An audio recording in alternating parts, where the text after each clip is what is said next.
El segundo aspecto que veníamos analizando es aquel en que la cosa no exista, pero que se espere o se tenga previsto que llegue a existir. Este aspecto es bastante común, por citarlo de alguna manera, en la vida de los negocios. Sucede cuando se compran, vamos a citar un ejemplo, en los predios rurales, en el sector rural, cosechas futuras, obras de arte que todavía no están listas, que se encuentran en proceso de creación o determinación, apartamentos sobre planos, edificación sobre planos.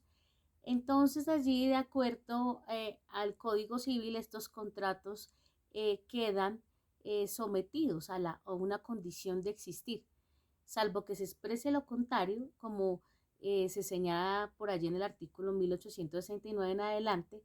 eh, Efectivamente, esa expresión se ubica dentro de un contexto de los contratos de característica aleatoria, los que tienen de tal vez a futuro tal vez una contingencia, una incertidumbre de ganancia o pérdida.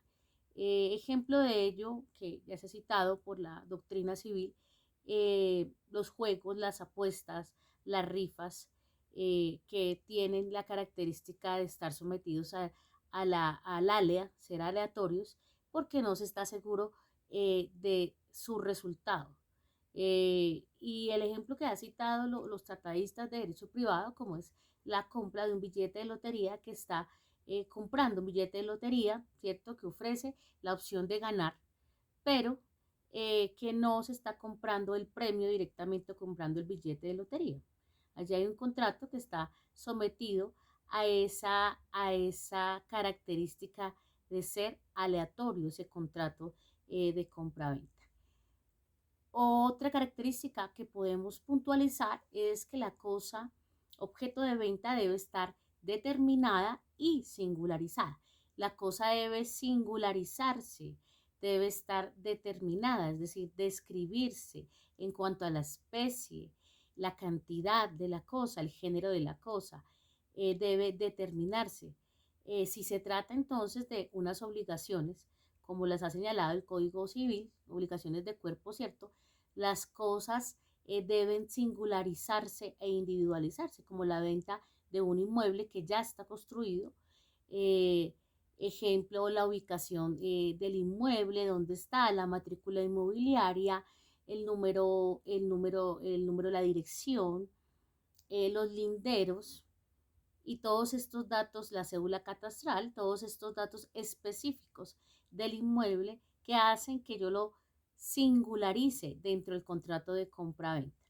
Y si se trata de las obligaciones de género que ustedes vieron en la materia de obligaciones, debe indicarse la cantidad y el género al que pertenece, la cantidad y el género cuando se están vendiendo o enajenando cosas o objeto del contrato, cosas de género. Otro elemento esencial dentro de este contrato de compra-venta que citamos fue el precio. El precio es un elemento esencial dentro del contrato de compra-venta. Además, si falta ese precio, pues señalamos que el contrato no existe o se degenera o se reputa otro contrato, porque el precio, necesitamos de un precio para que exista la compra-venta. Si no existe el precio, entonces estaríamos frente a un contrato, por citarlo, el contrato de donación, puesto que de acuerdo a la característica, recordemos que el contrato de compraventa tiene una característica de onerosidad, que significa que reporta alguna utilidad para los extremos contractuales. El precio, de acuerdo al Código Civil y a la doctrina, debe ser en dinero, o parte en dinero o parte en una cosa en especie. Se requiere que el dinero valga más que la cosa, que la otra cosa. Puede ser la parte del pago, puede ser una parte en dinero y otra en especie, pero siempre el dinero debe ser mayor a la especie. Debe ser el precio determinado o fácilmente determinable dentro del contrato, equivalente o los equivalentes a salarios mínimos legales vigentes, pero debe ser determinable, debe ser real, no debe estar simulado. dentro del contrato de compra-venta, y esto quiere decir que el precio debe corresponder a la realidad, a una situación negocial y contractual verificable, óptima, de acuerdo al valor que representa efectivamente la cosa en el comercio, pero el valor real, o si no, estaríamos hablando y estaríamos en el escenario y en el campo de la simulación. La doctrina también ha reiterado que el precio debe ser serio, y lo contrario a serio es que sea irrisorio. Por eso se debe consultar el precio mercantil o comercial del mercado de la cosa objeto de venta. El precio es irrisorio cuando, recuerden ustedes, por derecho a obligaciones, no guarda proporción con el precio o el valor real de la cosa vendida. Entonces tiene los efectos que ustedes ya conocen por su derecho obligacional. Justo, un precio debe ser justo. Para que el precio debe ser justo dentro del contrato de compra-venta, debe lograr un verdadero equilibrio contractual entre los extremos contractuales, vendedor y comprador. Cuando el precio no es justo y no existe una óptima relación económica para las partes, entre las partes, aparecen fenómenos que ustedes ya han trabajado, como la lesión enorme, cuando hablamos de que el precio no es justo para alguno de los extremos contractuales. Dentro de este precio existe una figura que se denomina civilmente como las arras. Las arras tienen su origen desde el derecho estudiado, que es el derecho romano. Las arras entonces son sumas de dinero que un contratante entrega a otro como garantía que posteriormente va a celebrar el contrato y que se va a ejecutar el contrato. Tradicionalmente, entonces, pueden darse en varios contratos. Son simples las arras cuando dan derecho a retractarse y no forman parte del precio, como lo cita por allí el artículo 1859 en adelante del Código Civil. Esas son las arras simples. Las arras solemnes son solemnes porque forman parte del precio, y como forman parte del precio tienen plena prueba de irrevocabilidad dentro del contrato. Artículo 1860, 61 del Código Civil en adelante. Para algún tratadista, como es el doctor Bonivento, las arras son penitenciales o de retractación, de acuerdo al 1859, y confirmatorias, de acuerdo al 1861, cuando son parte del precio, como señal efectivamente de haber quedado formalizado con el contrato. Así entonces vamos a hablar un poco de las clases de arras: simples, penitenciales o de retractación, como ustedes las encuentren denominadas en la doctrina y en la normatividad civil. Primera característica: no forman parte del precio y las partes se pueden retractar en ellas. Se vende con arras, esto es, dando una cosa en prenda de la celebración del contrato. Se entiende que cada uno de los contratantes entonces podrá retractarse. El que ha dado las arras las pierde, y el que las ha recibido debe restituirlas dobladas, de acuerdo al 1859. Recuerden, arras penitenciales, simples o de retractación. El término retractarse lo fijan las partes libremente.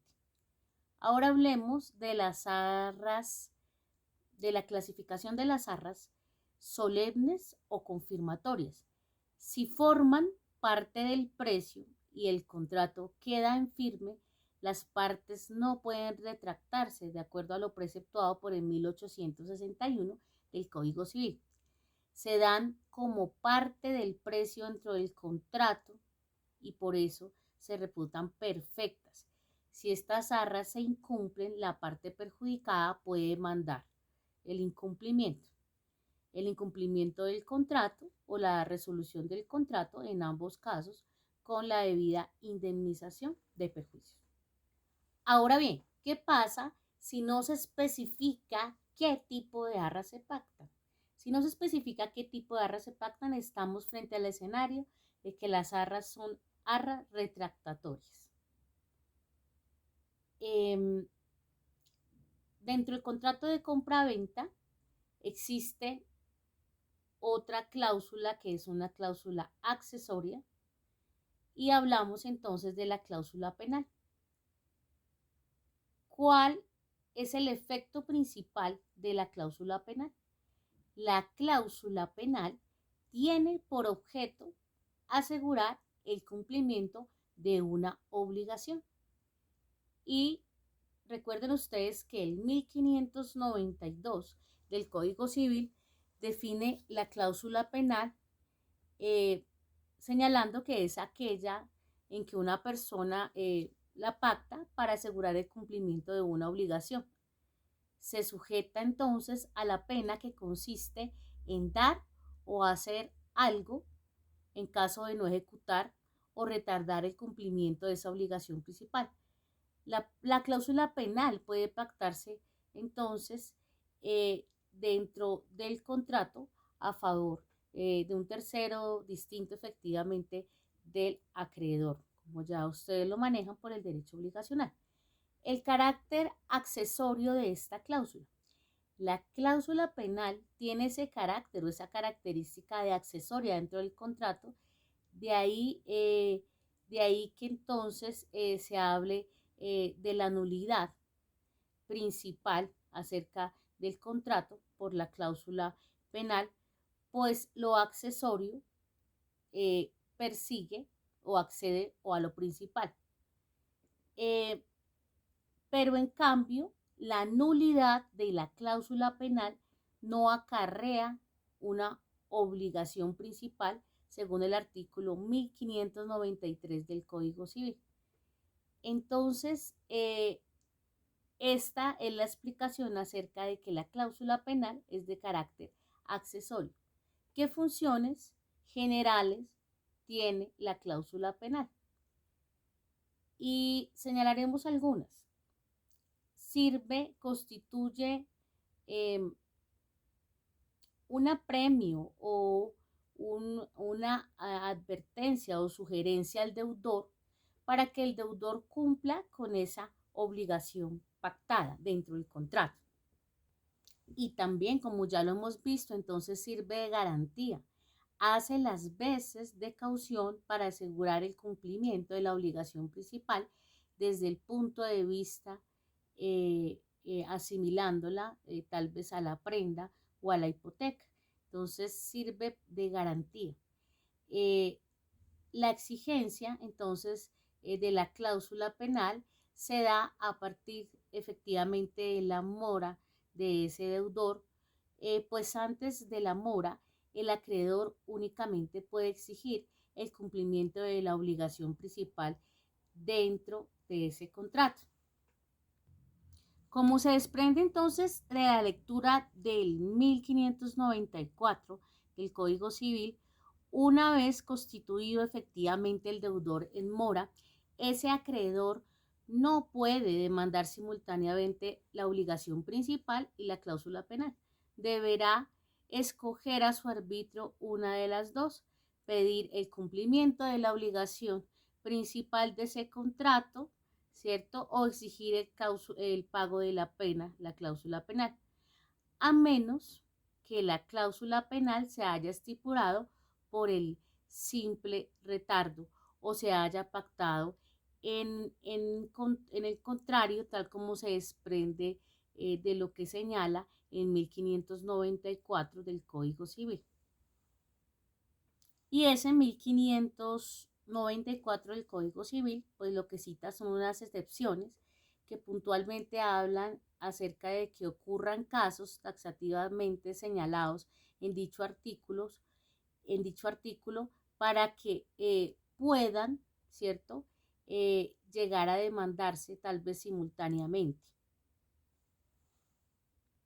Y el primero entonces sería cuando la cláusula penal se ha pactado solo con carácter moratorio, es decir, cuando el objeto de la pena es indemnizar los perjuicios, y también cuando en la cláusula penal se pacta una pena de carácter compensatorio, es decir, aquella cuyo objeto es reparar los daños sufridos al acreedor como consecuencia de ese incumplimiento total o parcial o de la obligación o por el cumplimiento defectuoso de esta prestación debida de acuerdo al 1594.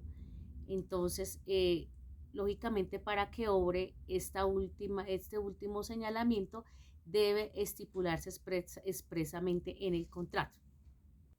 Entonces, frente a la obligatoriedad de la pena, señala el artículo 1599 que habrá lugar a exigir la pena en todos los casos en que se hubiese estipulado sin que pueda alegarse por el deudor la inejecución de lo pactado, no ha inferido perjuicio eso pactado efectivamente al acreedor o le ha producido un beneficio. En el 1598 y puntualmente en el 1600 habla acerca de la incompatibilidad entre la cláusula penal y la indemnización de perjuicios, citando lo siguiente.